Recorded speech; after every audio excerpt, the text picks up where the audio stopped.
नमस्कार मित्रांनो, doctor Suniti Vaidya inspirational kits and concepts या सदराखाली आपण आज इंडियन मॅन्युफॅक्चरिंग कल्चर किंवा भारतीय उत्पादन संस्कृती याविषयी काही थोड्या गोष्टी जाणून घेणार आहोत. आज या पर्टिक्युलर टॉपिकची महत्त्व असं आहे या टॉपिकचं महत्त्व असं आहे की आपण वेगवेगळ्या दृष्टीने स्किल डेव्हलपमेंट, कौशल्य विभाग, त्याचप्रमाणे स्टार्टअप इंडिया आणि नवीन नवीन गोष्टी करण्यासाठी एक सुविधा असावी म्हणून अटल टिंकरिंग लॅब्स, ITIsना फंडिंग किंवा तिकडे काही चांगल्या गोष्टी उभारण्यासाठी त्यांना पैशाची मदत, वैज्ञानिक शिबिरं किंवा एखादी सायंटिफिक सेंटर किंवा सायन्स सेंटर ह्या अशा प्रकारचं वरती आपण पैसे भरपूर खर्च करतो आहे आणि एक नाविन्यपूर्ण उत्पादन प्रणाली आपल्या देशामध्ये तयार व्हावी की ज्याने आपण फक्त भारतासाठीच नव्हे तर भारताबाहेर जो एक जगात व्यापार करू शकण्याची प्रक्रिया आपल्या भारतीयांमध्ये यायला हवी की जेणेकरून आपण जगातले सगळ्यात मोठा मॅन्युफॅक्चरिंग देश जो जाणला जातो चीन, त्याच्याबरोबर चांगल्या पद्धतीने तुलनात्मक पद्धतीने आपण फाईट आऊट करू शकू किंवा शह देऊ शकू किंवा त्यांच्या प्रणालीवरती आपली प्रणाली चांगली आहे हे दाखवून आपण मात करू.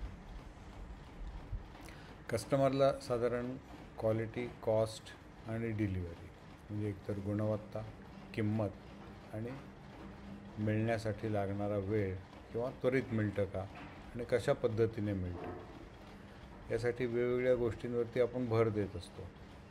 त्यासाठी आपण प्लॅनिंग चांगलं करायला पाहिजे, सप्लाय चेन चांगलं करायला पाहिजे, रॉ मटेरियलची अवेलेबिलिटी चांगली असायला पाहिजे. तसंच उत्पादन करण्याची प्रक्रिया जी आपली आहे ती चांगली असायला पाहिजे की जी फास्ट असेल पण ॲक्युरेट असेल आणि अशा पद्धतीने आपण वेगवेगळा विचार याच्यावरती केला. पण हे सगळं सहज साध्य होत नाही आणि त्यासाठी आपण एक चांगला कारागीर, हा चांगला कुशल कामगार तर असायला हवाच, पण त्याच पद्धतीने तो एक चांगला टीम मेंबर व एखाद्या कुठल्या तरी चांगल्या सिस्टीमच्या अंडर, प्रणालीच्या अंडर काम करू शकेल असा हवा. पण भारतात आपल्याकडे ही संस्कृती होती काही हजार वर्षांपूर्वी, पण आता त्याच्यावरती आपलं लक्ष राहिलेलं नाही आहे. चलता है कल्चर त्याच्यामध्ये घुसलेलं आहे. लवकरात लवकर काम करून पळून जायचं किंवा कमीत कमी एफर्ट्स घेऊन काम करायचं किंवा जास्तीत जास्त कामाची टाळाटाळ करायची आणि ह्याच्यासाठी मुख्य म्हणजे आपलं कॉन्सन्ट्रेशन आपल्या कामावरती राहिलेलं नाही आहे. एकाग्रता आपल्या कामावरती पाहिजे आणि मी ज्यावेळेला काम करायला एखाद्या फॅक्टरीमध्ये जातो त्यावेळेला ते 8 तास किंवा जी काय माझी ड्युटीचे तास असतील ते माझं पूर्ण लक्ष ह्या कामावरतीच राहिलं पाहिजे. मग घरच्या अडचणी असतील, जायचे यायचे त्रास असतील, फायनान्शियल त्रास असतील, जे काय असेल ते, पण ज्यावेळेला मी ऑफिसमध्ये माझ्या किंवा माझ्या कारखान्यात जातो तिथे मी माझं पूर्ण योगदान देतो का नाही आणि हे जिथपर्यंत आपण देत नाही योगदान तिथपर्यंत आपल्या हातून चांगली कामगिरी होणार नाही हे अधोलिखित आहे. आणि म्हणून त्यासाठी कसं आपलं वर्क कल्चर होतं आणि आता आपण ते नाही पाळवतो त्यामुळे कसं आपलं एक क्वालिटीवरती म्हणा किंवा प्रोडक्टिव्हिटीवरती म्हणा आणि त्याचा इफेक्ट मग कॉस्ट आणि डिलिव्हरीवरती होतो. तर त्यासाठी म्हणून हे एक प्रेझेंटेशन आपण एक 4-5 स्लाईड्सचं बघणार आहोत.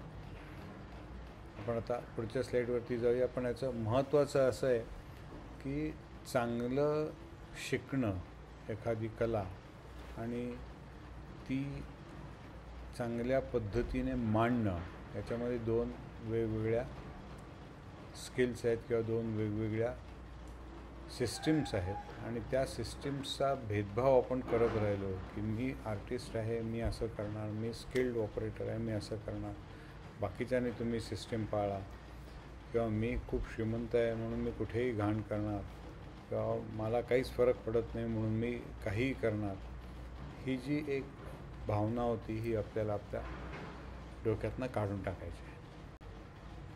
आता आपण इथे बघतोय की भारतीय उत्पादन संस्कृतीमध्ये आपलं इंडियन कल्चर काय होतं.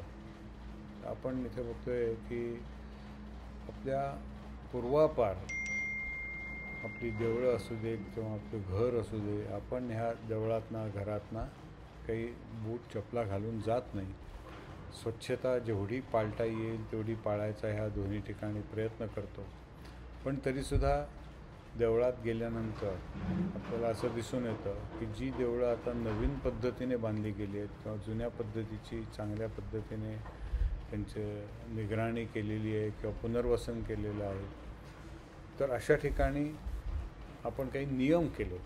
आता हे नियम का करायची गरज? कारण आपण ह्या गोष्टी विसरून गेलो होतो.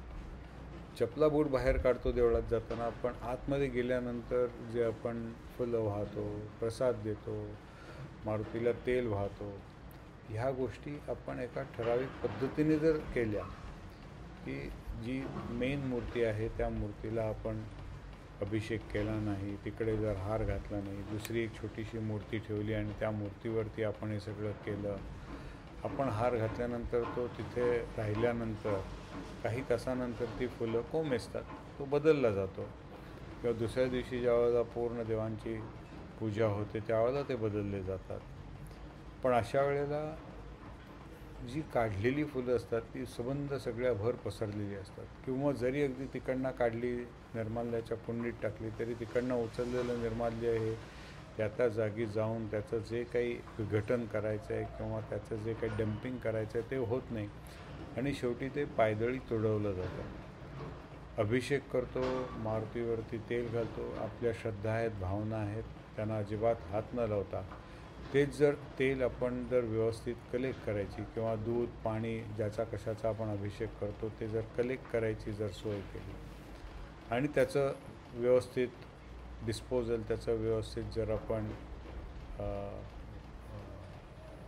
विल्हेवाट हा शब्द चुकीचा आहे, पण ते जर केलं आपण, तर आपल्या देवळं आणखीन आपण खरं जी स्वच्छता आहे ते बाळगतोय.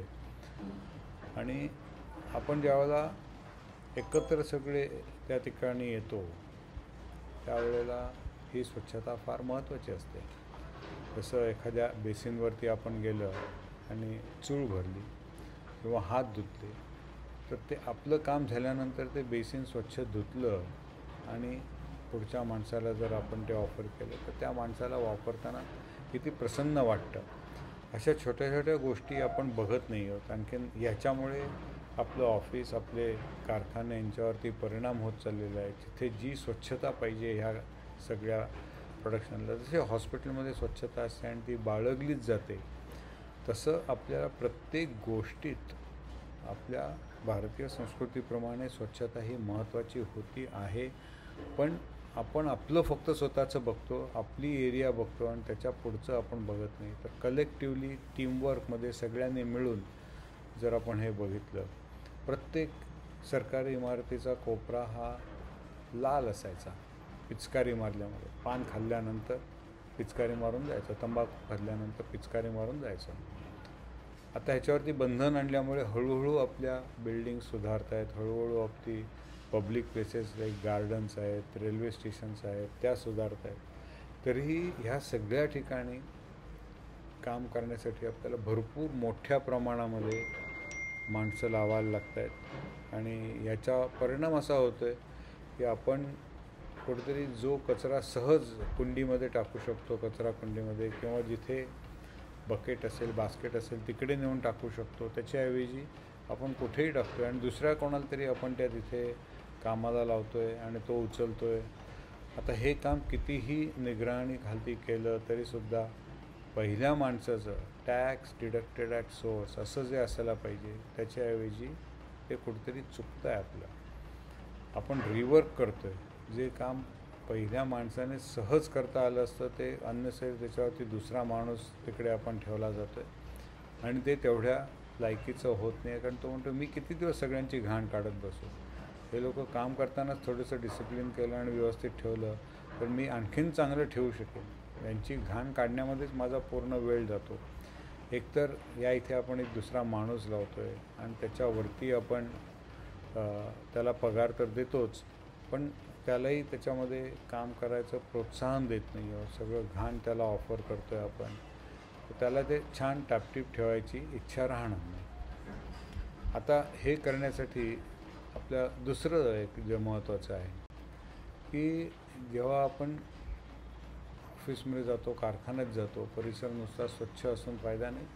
सगळ्यांना एकत्र भाव यायला पाहिजे आणि त्यासाठी आपण आपल्या जसं देवळांमध्ये किंवा कुठल्याही पूजा चालू करताना गणपती बाप्पाची पूजा करतो आणि सगळं झाल्यानंतर आरती करतो. तसं रोज काम चालू करायच्या आधी जर सगळ्यांनी मिळून प्रार्थना केली, आरती केली तर हा जो एकोपा तयार होईल हा आपल्याला फार महत्त्वाचा आहे.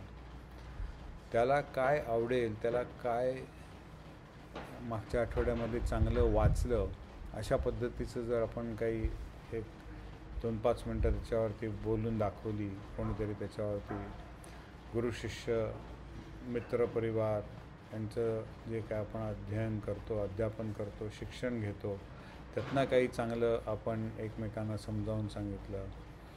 आणि सगळ्यात महत्त्वाचं याच्यामध्ये मला जे वाटतं आहे ते आहे योग आणि ध्यान. आपण याच्यावरती नंतरही बोलणार आहोत. पण योग आणि ध्यान म्हणजे तुमचं स्वतःची एनर्जी एकवटून आपण जे कार्य करतो आहे तिथे पूर्णपणाला ती लावली पाहिजे आणि त्यासाठी योगाचा अभ्यास, योगाचा व्यायाम हे करणं महत्त्वाचं आहे. आणि ध्यानाने आपलं कॉन्सन्ट्रेशन चांगलं वाढतं. प्रत्येक ठिकाणी आपण ज्यावेळेला कामावरती जातो त्यावेळेला आपल्याला आपल्या कामात काही चूक होता कामा नये, आपल्या कामामुळे दुसऱ्याला काही अपाय होता कामा नये, आपलं काम जे आहे ते दुसऱ्याला चांगलं इनपुट म्हणून असावं. तर यासाठी मला वाटतं आपण ही जी आपली पूर्वापार संस्कृती जी आहे योग आणि ध्यान, चिंतन, मनन हे करायची फार फार जबरदस्तच गरज आहे. एकमेकांना प्रशस्तीपत्र देणं किंवा स्वतःची आपण तपासणी करणं, सेल्फ इन्स्पेक्शन, सेल्फ ऑडिट आपण म्हणतो की मी केलं आहे हे बरोबर आहे की नाही, अशा काही चांगल्या सवयी आपल्यामध्ये होत्या त्या आता आपण ह्या नवीन सुटसुटीत जीवनामध्ये पाळायला थोड्या विसरतो आहे. आणि या इथेच बाकीचं जग आपल्या पुढे जातं आहे. आपला जरी IQ लेवल चांगली असली, आपल्याकडे नवीन आयडिया घडवून आणण्याची ताकद असली तरी त्या पूर्णत्वापर्यंत आपण नेऊ शकत नाही आहोत. कारण आपलं त्याच्यावरती कॉन्सन्ट्रेशन होत नाही आहे. योग आणि ध्यान याचा जो वापर आपल्याला करायला हवा होता तो होत नाही. हे सगळं करताना आपल्याला कुठेही आपल्या पर्यावरणावरती परिणाम होता कामा नये. मग ते केळीच्या पानामध्ये आपण जेवायचो किंवा केळीच्या पानामध्ये बांधून द्यायचो एकमेकाला, द्रोण करायचो, जे पानांचे नॅचरल होते, बायोडिग्रेडेबल होते, अशा गोष्टी सगळ्या ज्या आपल्या चांगल्या होत्या त्या आपण आता विसरतो आहे. आणि बाकीच्या ज्या पर्यावरणाला पूरक नाही आहेत अशा गोष्टींवरती जास्त आपण लक्ष केंद्रित करतो आहे आणि ते करताना त्याचं डिस्पोजल बरोबर करत नाही. आज प्लास्टिकची गरज आहे, पण ती प्लास्टिकची गरज झाल्यानंतर त्याचं डिस्पोजल तुम्ही बरोबर करता का हे सगळ्यात महत्त्वाचं आहे. प्लास्टिक वापरू नका असं मी मुळीच म्हणत नाही, पण ते तुम्ही डिस्पोजल त्याचं करू शकता का. आणि सगळ्यात शेवटी पण अत्यंत महत्त्वाचं आहे की आपली सुरक्षा, आपल्या सहकाऱ्यांची सुरक्षा, आपल्या मालमत्तेची सुरक्षा, आपल्या भागाची, आपल्या देशाची सुरक्षा ही सगळ्यात महत्त्वाची आहे. आणि हे सगळं चांगलं ठेवण्यासाठी त्याचा एक चांगला दस्तऐवज म्हणजे चांगलं डॉक्युमेंटेशन आणि त्याच्या इन्स्ट्रक्शन्स किंवा सिस्टम्स या फॉलो करायच्या आपल्याला खूप गरजेच्या आहेत. 17व्या शतकापर्यंत भारतीय संस्कृती जगाच्या एकत्रित संपत्तीच्या दुप्पट होती, पण आज आपण 3ऱ्या नंबरवरती येऊन पोचलेलो आहोत. पण ते आपल्याला त्यामध्ये जे आधुनिक समाजाचा जो पाया निर्माण करायचा त्याच्यामध्ये आपण चिंतन मनन नुसतं करून फायदा नाही आहे. त्याच्यावरती चांगलं संशोधनही व्हायला पाहिजे. संशोधन करायचं असेल तर एकाग्रता पाहिजे. त्यासाठी योग आणि ध्यान यांचं आपल्याला मिश्रण करून आपली जी जुनी संस्कृती होती ते जपायला पाहिजे. अंतर्गत भांडणे, विश्वास या किंवा कागदांचा अभाव, कागदपत्रांचा अभाव, डॉक्युमेंटेशन नाही, हे आपलं सगळ्यात मोठं एक प्रॉब्लेम झालेला आहे. आणि ह्या सगळ्यातनं एक जो न्यूनगंड तयार झालेला आहे, त्याच्यामुळे आपण स्वतःला फार कमी लेखतो आणि आपल्यात ताकद असूनही आपण त्याचा पुरेपूर वापर करत नाही. आता आपण बघणार आहोत की योगा आणि मेडिटेशन काय आहे. तर योगा हा एक पद्धतीचा व्यायाम आहे आणि ह्या व्यायामाच्यामधनं आपल्याला भरपूर आपल्या ताकद, जी आपली मसल्समध्ये ताकद पाहिजे, आपल्या हातापायांमध्ये ताकद पाहिजे, आपली बुद्धी तल्लख पाहिजे, अशा गोष्टी आपण जर शिकलो योगाच्या माध्यमातून, म्हणजे आपल्याकडे वर्षानुवर्ष त्याची परंपरा आहे आणि खूप प्रॅक्टिस करणारे लोक आहेत. मेडिटेशनमध्ये आपण काय करणार आहोत, तर आपण ध्यान, आपलं कॉन्सन्ट्रेशन कसं वाढवायचं याच्यावरती आपण लक्ष केंद्रित करणार आहोत. आपलं तणावपूर्ण जर एखादी घटना घडली तर त्याचं व्यवस्थापन कसं करायचं, स्किल्स कशी डेव्हलप करायची, कौशल्य कसं डेव्हलप करायचं, आत्मनिर्भर कसं बनायचं, आपला सेल्फ कॉन्फिडन्स कसा वाढवायचा. आजच्या घटनांकडे लक्ष ठेवायचंच आहे, पण त्याचबरोबर आपल्याला पुढील काही वर्षांसाठी जे एक प्लॅनिंग, नियोजन करणं महत्त्वाचं आहे, ते करायला हवे आहेत. आणि योगा किंवा मेडिटेशन केल्यानंतर आपल्याला काय मिळणार आहे, तर आपल्याला आपली ताकद, आपलं सामर्थ्य, आपली लवचिकता ही त्याच्यामध्ये आपण आणू शकणार आहोत. आणि सरळ आपण जर उभे राहिलो तर आपलं जे पोश्चर जे आहे की ज्याच्यामुळे आपल्याला आपल्या पाठीच्या मणक्यावरती भार येतो, बसतो आपण एका विशिष्ट पद्धतीने, तर योगामध्ये सहज सोपे त्याच्यावरती उपाय सांगितलेले आहेत की ज्याच्यामुळे आपल्या मसल्सना रिलॅक्सेशन होतं, ज्यामुळे आपली अँझायटी लेवल किंवा आपली तणाव, चिंता कमी करायची पातळी वाढते. पाठदुखी, कंबरदुखी किंवा बाकीच्या ज्या आपल्याला सहज आपण ज्या गोष्टी करतो त्या गोष्टी आपल्याला चांगल्या करता येतात. झोप चांगली लागते. जर आपण झोप चांगली मिळाली तर आपण कामामध्ये आपल्याला चांगला वेग येतो, जास्त पद्धतीने आपण चांगलं नियोजन करू शकतो. आणि यासाठी आपल्याला थोडंसं आपल्या भूतकाळात जाऊन जे आपल्या पूर्वजांनी लिहून ठेवलेलं आहे किंवा पूर्वजांनी सांगून ठेवलेलं आहे त्याच्यावरती आपल्याला जास्त लक्ष केंद्रित करायला हवं आहे. आपण स्वतःची आपली, जपानमध्ये 5S आलं, जपानमध्ये TPM आलं, जपानमध्ये आणि काय आलं की आपण इथे लगेच ते इम्प्लिमेंट करायला जातो. अमेरिकेमध्ये 6 सिग्मा आलं, आपण इथे ते इम्प्लिमेंट करायला जातो. पण आपल्या देशामध्ये ज्या चांगल्या एक एक नियम आपण जे बांधून ठेवलेले आहेत त्यांचं जर व्यवस्थित उत्पादन केलं, त्यांचं जर आपण व्यवस्थित समज आणून घेतली की रोज प्रार्थना पर्वच्या का करायच्या, अशा छोट्या छोट्या गोष्टीतनं जर आपण लहान मुलांना आत्ता शाळेत असताना शिकवायला सुरुवात केली तर ते ज्या वेळेला कारखान्यात जातील, मोठे होऊन एखाद्या ऑफिसमध्ये जातील, स्वतःचा धंदा चालू करतील, स्टार्टअपमध्ये काय ते स्वतःची गुंतवणूक करतील, तर त्यावेळेला त्यांना ह्या गोष्टी नवीन दिसणार नाहीत. ह्या सगळ्या गोष्टी त्यांना अवगत असतील आणि त्याचा ते भरपूर वापर करून घेऊ शकतील, असं आपण या एका छोट्याशा प्रेझेंटेशनमध्ये ॲड करायचा प्रयत्न करतो आहे. आता हे आपलं जे आहे की जे आपले पालक आहेत त्या पालकांमुळे आज आपण, आईवडील यांच्यामुळे आपण ह्या जगामध्ये आलेलो आहोत. त्यामुळे प्रत्येक काम करताना त्यांचं स्मरण करणं, त्याच्यानंतर आपले जे शिक्षक होते त्यांचं स्मरण करणं, त्यांनी चांगल्या शिकवलेल्या ज्या काही आपल्याला सवयी लावलेल्या आहेत त्या सवयींचं स्मरण करायचं. त्या सवयी फक्त घरात किंवा पर्सनलसाठीच नाही आहेत, सगळ्या ठिकाणी वापरायच्या आहेत, ह्या लक्षात आणायच्या. आणि एक सांस्कृतिक किंवा जे आपल्या वरिष्ठ लोकांनी आपल्याला, आजी आजोबा, मामा मम्मी, काका काकू आणि त्याहीपेक्षा वरिष्ठ जर कोणी आपल्याला भेटले तर त्यांनी जे काही वयोवृद्ध लोकांनी जे आपल्याला शिकवलेलं आहे त्यांचा जो 60-70 वर्षाचा अनुभव असतो, त्यातनं अनुभवाचे बोल आपण त्यांच्याकडनं समजून घेतले पाहिजेत. आणि हे जे अंतर आहे हे एक तुम्हाला जी तुमची मॅच्युरिटी आपण जी म्हणतो ती येते, ती एका ठराविक वयानंतर येते, पण तरुण मुलांनाही त्याचं आकलन व्हायला पाहिजे. ते जेवढ्या लवकरात लवकर आपण करू आणि शिस्तबद्ध काम करू, एखाद्या सिस्टीम प्रणालीप्रमाणे काम करू, त्यावेळेला आपण सहज आपल्या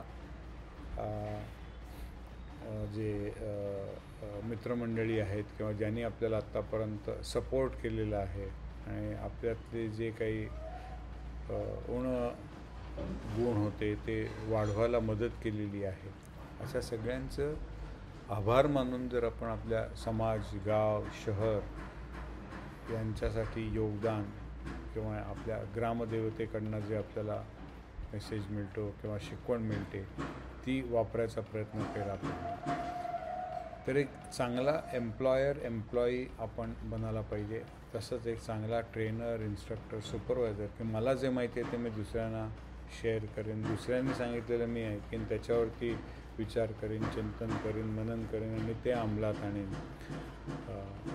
आपल्या जो विभाग असेल, आपलं जे काही कार्यक्षेत्र असेल तिकडे बाकी काम करणारे सहकारी जे आपले असतात त्यांच्याबरोबर आपण कसं वागलं पाहिजे.